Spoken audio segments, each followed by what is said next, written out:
I've got to put this to you because we're nearing the end of time, but I know that you get letters, emails, and other people who, I mean, you're talking now and you're talking in such a wonderful, enthusiastic, appreciative way about animals, about nature, about the world out there. And you know that this leads some people to say, why can't you just say, this is all so wonderful and so beautiful, therefore there must have been a designer, therefore there must be a God? Because you do exhibit awe, you know, the type of emotion perhaps someone might display entering a very grand Florentine cathedral, for example.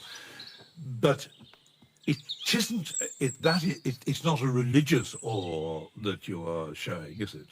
I mean, how do you? Isn't it? Well, is it religious? Do you want to use the word religious about it? No, I shrink from the word, but I wouldn't say that that meant necessarily that that demonstrated that God didn't exist. On the contrary.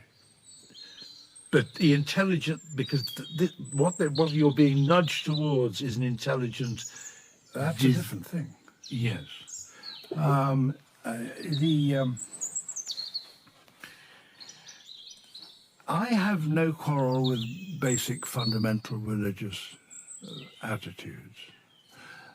If I have a quarrel, well, I do have a quarrel about the literal interpretation of texts, fundamentalism.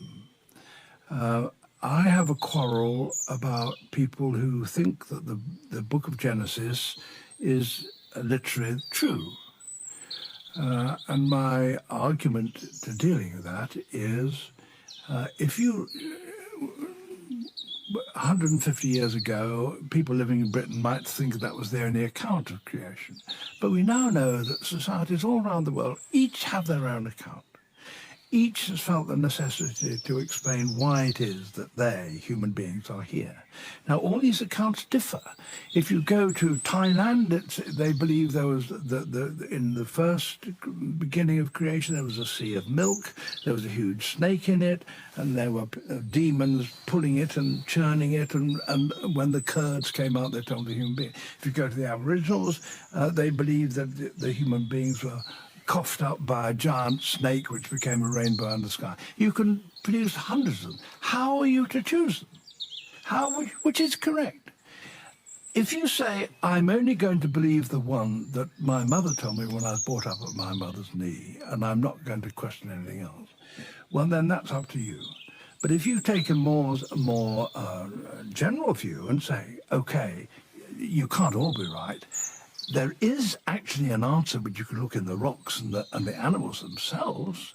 And the interesting thing about that is that it's all the same, no matter where you come from, whether you're an Australian or Aboriginal or European or whatever, then that's the one I go for. But you don't want to go the full hog, because I mean, somebody like your old friend Richard Dawkins used to go tadpoling with him years ago. I think Richard Dawkins would say, look, I think you described yourself as an agnostic, but he'd want to say, why don't you say that you're an atheist? Because if you say that, you clear away all this religious clutter and people can then appreciate the scientific wonder of the world. But your agnosticism, I think, would you say it's a scientific agnosticism? You feel as a scientist you should never say you know? Yeah, I mean, I can't help thinking of when I have, for example, taken off the top of a termite hill, and I've seen termites in there, all busying about building walls, looking after the queen, caring for the pupae, clearing the nest, all busy about it. Then they're all blind, and they haven't the faintest idea that I am there watching what they're doing, because they don't have those sense organs which would allow them to know that. And I do sometimes feel that maybe I'm lacking in some sense organ, and I don't know whether there's anybody else involved in all this sort of thing. And it's a very confident thing to say that I'm absolutely sure that there's nothing in this world that I don't have the sense organs to appreciate.